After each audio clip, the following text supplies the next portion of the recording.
Аты-жөнім Рахымбек Рас. Мектебім тақырыбы қазақ мемлекетінің дәстүрлері.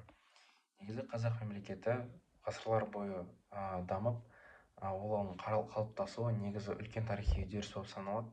Өйткені тәуелсіз Қазақстан қалыптаспай тұрып, ол көптеген әр кезеңнің әртүрлі сынақтардан өтті. Және де ол қазақ мемлекетінің басталуына негізгі себеп болған ол бұрынғы орта ғасырлық тайпалар және мемлекеттер. Өйткені ол мемлекеттердің өмір сүру салты, мәдениеті, территориясы және де басқару жүйесі, халқы, тілі, соның бәрі ол қазіргі тәуелсіз Қазақстан мемлекетінің қалыптасуына негіз болып келе жатыр. Және де ол мемлекеттер бір-бірімен өте тығыз байланысқан. Олар әр түрлі ғасырлары бойы үздіксіз дамып келе жатты. Мысалы айтсақ, ең бірінші олар сақтардан бастау сақтар, ғұндар, түрік қағанаты, моңғол империясы деген сияқты сөйтіп дамып келе жатты. Және де сол қазақ хандығының құрылуының алғышарттары ол Қазақстан территориясы негізі ежелгі дәуірден бастап әртүрлі тайпалар өмір сүрген. Және де олардың ішінде ең ерекше орын алып отқан олар сақтар. Сақтар олар біздің заманымыздан бері 8-3 ғасырда өмір сүрген. Және де олардың территориясы қазіргі в основном осы Қазақстан аумағында алып жатыр. Олар көптеген тайпаларға, сақтар өзі бөлінеді әртүрлі тайпаларға. Бірақ көбісі сол Жетісу, Сырдария бойында, Арал маңында, Алтай жақтарда өмір сүреді. Олар көшпелі және жартылай көшпелі салтын ұстанады, және олар мал шаруашылығымен айналысады, егін шаруашылығымен айналысады. Және де ең айта кету керек зат, олар ең мықтысы олардың әскері. Әскер жағынан олар өте мықты болған. Және де сақтардың мәдениеті мен саяси құрылымы ол келесі кейінгі көшпелі мемлекеттердің дамуына үлес қосқан. Және де сақтардан кейін бұл территорияда Қазақстан мемлекетінде ғұндар құрылды. Ғұндар біздің заманымыздан бері 3-ші ғасырларда құрылған. Және де олар орталық Азиядан біздің Қазақстанды алып, Европаға дейін, территориясы Европаға дейін барған. Олар көшіп қонып жүрген, көшпелі болған. Және де ғұндар сол әскери үйімді жақсы дамытқан. Және де олар бірігіп жүрген, және де қытайларға, мысалы қытайларды қорқытқан, көптеген мемлекеттерді басып алған. Және де сол біздің заманымыздың алғашқы ғасырларында сол Қазақстан территориясында үйсін және қаңлы мемлекеттер болды. Олар үйсіндер Жетісу жерінде өмір сүрді, ал қаңлылар сол Сырдария өзенінің бойында өмір сүрді. Бұл мемлекеттер негізі Ұлы Жібек жолы бойында орналасқаннан кейін көптеген мемлекеттермен сауда және экономикалық байланысы болып, сол байланысты дамытуға өте маңызды рөл атқарды. Және де содан кейін орта ғасырларда сол осы Қазақстан біздің аумағымызда сол басты қағанат, түрік қағанат құрылды. Ол 6-шы ғасырда құрылды, және де сол осы біздің Қазақстан аумағында территорияны алып жатты. Және де сол түрік қағанаты сол түрік тілдес ру тайпалардың бәрін бірігуіне ықпал етті. Бірақ түрік қағанаты ол сосын батыс және шығыс түрік деп екіге бөлінді. Түрік қағанатынан кейін 8-10 ғасырларда Қазақстан біздің территориямызда Түргеш қағанаты құрылды.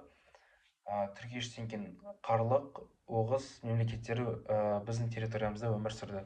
Бұл мемлекеттер көшпелі және отырықшы мәдениеттің дамуына ықпал етті.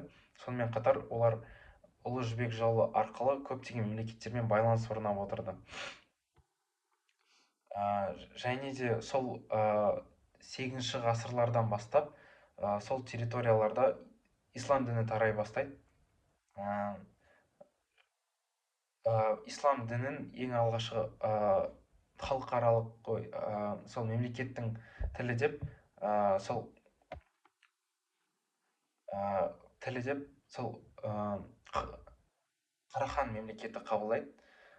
Сол Қарахан мемлекеті ислам дінін қабылдағаннан кейін, Қарахан мемлекетінен кейін көптеген мемлекеттер сол ислам дінін ұстанып бастады.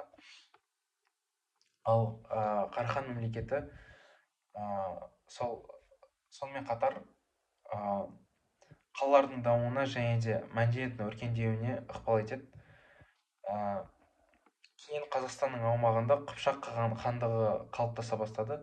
Ал қыпшақтар сол дешті Қыпшақ даласында мекен етеді. Олардың территориясы Еділден Ертіске дейін созылады. Және сол қыпшақтар Қазақстанның қазақ халқының этникалық құрылымына маңызды рөл атқарады. Бірақ 13 ғасырда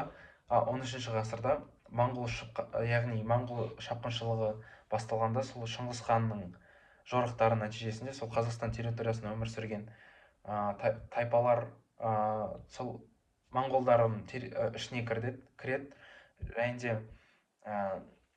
түркі мен моңғол тайпалары араласып, жаңа этникалық қауымдастық пайда болады. Ал 15 ғасырда Алтын Орданың әлсіреуінен кейін бірнеше хандықтар пайда болады. Ол мысалы оның біреуі Әбілхайыр хандығы, бірақ оның Әбілхайыр хандығының ішінде саяси жағдай өте тұрақсыз болады. Сосын осы жағдай ол біздің Керей мен Жәнібек бастаған бір топ қазақ рулары, сұлтандар мен рулары Әбілхайыр хандығынан бөлініп шығуына ықпал етеді.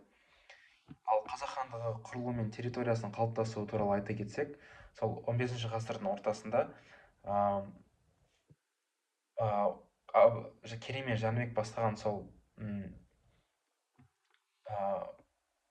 қазақ халықтары, сол қазақтар, рулар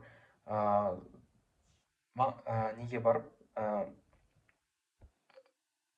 Есенбұғаға барады, және де Есенбұға олар Шу Талас өзендерінің арасынан Қозыбасы жақтан оларға жер береді. Және де сол аймаққа қоныс аударғаннан кейін осылайша 1465-66 жылы қазақ хандығы өзінің негізін қалайды. Қазақ хандығының құрылуы осы біздің қазақ тайпаларының саяси жағынан бірігуіне үлкен ықпал етеді. Өйткені сол қазақ хандығының құрамында көптеген сол қазақ даласында өмір сүрген тайпалардың почти бәрі болады. Олардың ішінде сол Найман, Қыпшақ, Керей, Арғын, Қоңырат, Дулат деген сияқты басқа үлкен тайпалар болады. Сосын қазақтың алғашқы ханы болып Керей сайланады, Керей болады. Ол сол қазақ хандығының, жаңа құрылған қазақ хандығының ішкі саяси тұрақтылығын және де тайпаларды біріктіруге күш салады. Бірақ Керейден кейін Жәнібек отырды. Бұл кезеңде сол қазақ хандығының саяси жағдайы нығаяды, және де олардың сол Орта Азияда олардың ықпалы бірте-бірте күшейе бастайды. Бірақ территорияның әсіресе күшеюі ол Қасым ханның кезінде территория Қасым ханның кезінде ұлғая бастайды. Қасым хан билікке келіп, ол адам санын көбейтеді, және де көптеген территорияларды алады. Мысалы, сол Балқаш көліне дейін, сол Ұлытау, Сарыарқа өңіріне дейін сол жерлер қазақ хандығының құрамына кіреді. Және Қасым хан сол Қасым ханның қасқа жолы деген заңдар жинағын жүйеге енгізеді. Ол заңдар жинағында сол қазақ қоғамындағы көптеген ірі мәселелерді шешуге көмектесетін заңдар болады. Және де Қасым ханның кезінде ол көптеген мемлекеттермен тығыз байланыс орнайды. Және хандықтың саяси беделі арта түседі. Ал Қасым ханнан кейін хандықтың көп дамуына үлес қосқан ол Хақназар хан. Хақназар хан сол 16 ғасырдың ортасында бұрын қазақтар жоғалтқан жерлерді өзіне қайтып алады да, және де хандықты нығайтады. Және де ол көптеген мемлекеттермен байланыс орнатады. Мысалы, Хақназар ханды қазақ ноғай ханы және де қазақ қырғыз ханы деп атайды. Және де кейін тәуекел хан мен есім хан билік еткен кезде қазақ хандығы территориясы одан сайын үлкейе бастайды. Есім хан мемлекетті басқаруда есім ханның ескі жолы деген атты сол заңдар жүйесін енгізеді. Және де есім ханнан кейін тәуке хан келеді. Ал тәуке хан оның билігі қазақ хандығының ең тұрақты кездерінің бірі болады. Өйткені тәуке хан үш жүздің билерін біріктіреді және де мемлекеттің ішкі бірлігін нығайтады. Ол жеті жарғы деген атты заңдар жинағын енгізіп, қазақ қоғамында құқықтық жүйені енгізеді. Ал осылайша сол қазақ хандығының территориясы біртіндеп қалыптасып, сол жылдан жылға дейін кеңейе түседі. Ал сол тайпалардың бірігуі сол қазіргі қазақ мемлекетінің дамуына әсер етті. Өйткені олар қазіргі ұлттық бірлікті сақтауға маңызды рөл атқарады. Ал қазақ мемлекетінің қайта жаңғыру кезеңдерін айтсақ, ол мысалы ол қазақ хандығы сол көптеген қиын кезеңдерден өтеді. Қазақ халқы мысалы айтсақ, сол 20 ғасырдың басында Ресей империясы сол құрамында болған қазақ жерінде көптеген саяси өзгерістер басталады. Мысалы, 1917 жылы Ресейде ақпан және қазан революциясы орын алғаннан кейін елде тұрақсыздық қалыптасады. Осы жағдайды пайдаланып, сол біздің қазақ зиялылары автономия құру туралы ойланады. Ол көрнекті қайраткерлер, сол Әлихан Бөкейханов, Ахмет Байтұрсынов, Жақып Дулатұлы деген сияқты басқа да зиялылар сол алаш қозғалысын ұйымдастырады. Ал 1917 жылы желтоқсан айында Орынбор қаласында екінші жалпы қазақ съезінде алаш автономиясы жарияланады. Және де ол қазақ сол мемлекетінің қайта жаңғыруына өте маңызды қадам болады.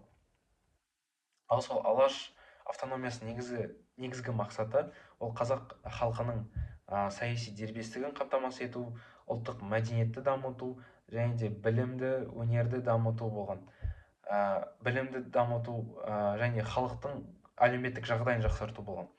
Ал алаш үкіметі сол төрағасы Әлихан Бөкейханов болады.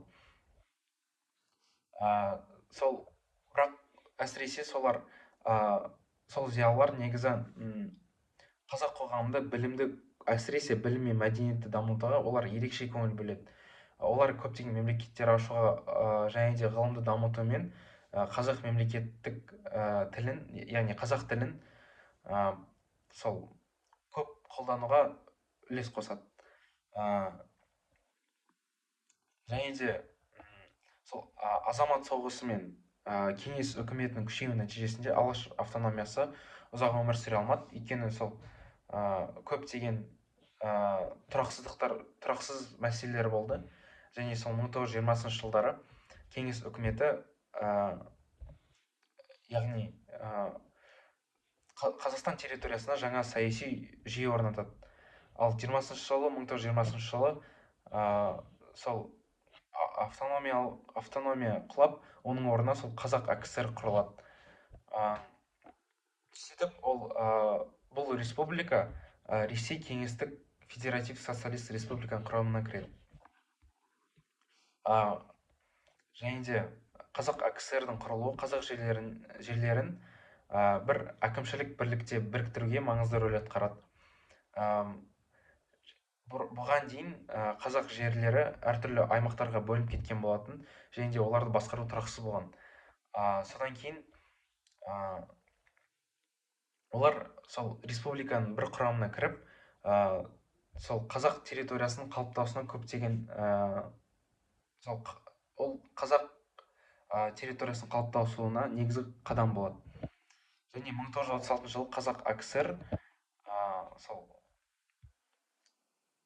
қазақ КСР болып қайта құрылады. Сосын қазақ КСР-ның конституциялы және басқару органдары және әкімшілік жүйесі болады. Және де сол Қазақстан сол кеңестік кезде көптеген мәдениеттік және сол білім жағынан көптеген мәдени өзгерістер қалыптасады. Бірақ ол кезден сол біздің халқымыз көптеген қиын жағдайларды сол бастан кешеді. Өйткені сол 30 жылдары ашаршылық болады, халық саны күрт азайып кетеді, қуғын сүргін кездері мысалы сол репрессия жылдары болады. Және де бірақ оған қарамастан сол қазақ халқы өзінің ұлттық мәдениеті мен сол дәстүрін сақтап қалады. Бірақ сол 80-ші жылдардың соңында кеңес одағы сол кеңес одағының ішінде көптеген дағдарыстар басталады. Мысалы сол 86 жылы сол Алматы қаласында көптеген сол көтерілістер болады, желтоқсан оқиғасы болады. Бұл оқиға қазақ мемлекетінің тәуелсіздік алуына ықпал етеді. Ал 91 жылы кеңес одағы ыдырап, сол оның құрамындағы барлық республикалар өздері дербес мемлекет болады, өздері бөлек мемлекет болып, сол оның ішінде Қазақстан 16 желтоқсан күні өзінің тәуелсіздігін алады. Бірақ сол тәуелсіздік алғаннан кейін сол көптеген конституциялар қабылданады, көптеген мемлекеттер бізді мойындай бастайды. Осылайша сөйтіп сол 20 ғасырдағы оқиғалар қазақ мемлекетінің қайта жаңғыруына алып келеді. Оның бәрі сол бастамасы сол алаш зиялылардың көмегі арқылы болады. Ал сол 20 ғасыр сол КСР-ның ыдырауы мен Қазақстан тәуелсіздігін жариялауын айтатын болсақ, сол 80 жылдары Горбачев келгеннен кейін қайта құру сол саясатын бастайды. Бұл негізі реформалардың мақсаты сол ішінде сол КСР-ны құлаудан алып қалу болған. Және де сол кездері әр мемлекетте тұрақсыздық пайда болғаннан кейін оның бәрін сақтап қалуға Горбачев сақтап қалуға тырысады. Бірақ сол желтоқсан оқиғасы сол көптеген дағдарыс, мемлекеттік дағдарыстан кейін КСР одан сайын ыдырай бастайды. Ал сол 90 жылы 25 қазанда сол қазақ КСР-дің мемлекеттік егемендігі туралы декларация қабылданады. Ал бұл құжат Қазақстанның саяси және экономикалық дербестігін сол дербестігі сол жариялаған маңызды тарихи қадам болады. Және де сол 21 жылы кеңес одағында жағдай күрт өзгеріп, сол тамыз айында сол Мәскеуде көптеген төңкерістер болады. Бірақ ол әрекеттер КСР-ны әлсіздеуіне одан сайын күшейтеді, әлсізденуін одан сайын күшейтеді.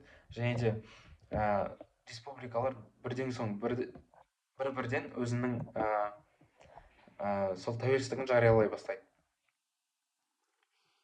Бірақ сол алғаш рет 91 жылы 1 желтоқсанда президент сайлауы өтеді. Бұл сайлауда Нұрсұлтан Назарбаев Қазақстан Республикасының алғашқы президенті болады. Және де 16 желтоқсанда Қазақстан Республикасы тәуелсіздік туралы сол заң қабылданады. Және де Қазақстан өзін тәуелсіз мемлекет ретінде жарияланады. Сол жарияланғаннан кейін қазақ мемлекетінің өз жүйесін қалыптастыруға тырысады. Және де елтаңба, әнұран, ту сияқты мемлекеттік рәсімдер пайда бола бастайды. Сонымен қатар өзінің мемлекеттік валютасы теңгені енгізеді. Ол елдің экономикалық жағдайын жақсартуға көмектесті. Және де 92 жылы біз Біріккен ұлттар ұйымына мүше болдық. және де көптеген мемлекеттермен дипломатиялық байланыстарды орнаттып, оларды күшейіп отырдық. Және де сол бірақ бүгінгі таңда Қазақстан және де өзінің экономикасы бар, экономикасы мықты, және де мәдениеті бар, өз дербес мемлекет болып саналады. Және де сол тәуелсіздік Қазақстанның территориясы, халқы, тілі, дәстүрлері ол ғасырлар бойы қалыптасқан үдеріс болып келеді. Қорытындылай келе, қазақ мемлекетінің қалыптасуы өте ұзақ және тарихи кезеңдерден өтті. Бірақ сол одан ол сақтардан бастап сол қазіргі сол орта ғасырлық мемлекеттерден және қазақ хандығының құрылуынан өтіп және Ресейдің ішіне кіргеннен кейін әртүрлі оқиғалар болды. Ол мемлекеттер, орта ғасырлық мемлекеттер біздің этникалық дамуымызға және де территориялық тіліміз қалыптасуына негіз болды.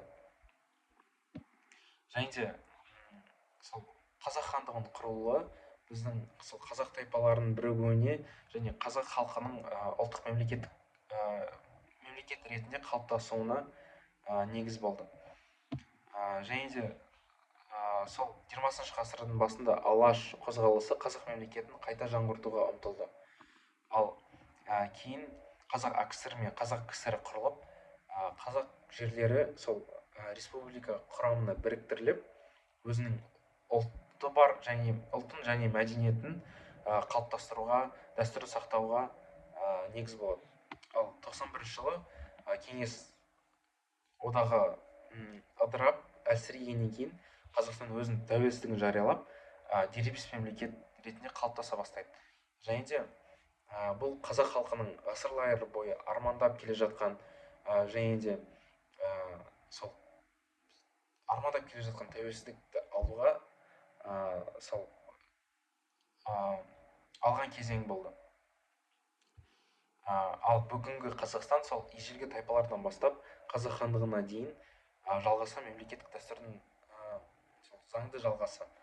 Ал тәуелсіз Қазақстан қазіргі таңда өз мемлекетін нығайтып, өзін әлемдік қауіпті қауымдастықта өз орнын қалыптастырып көрсетіп келе жатыр. Назарларыңызға рахмет.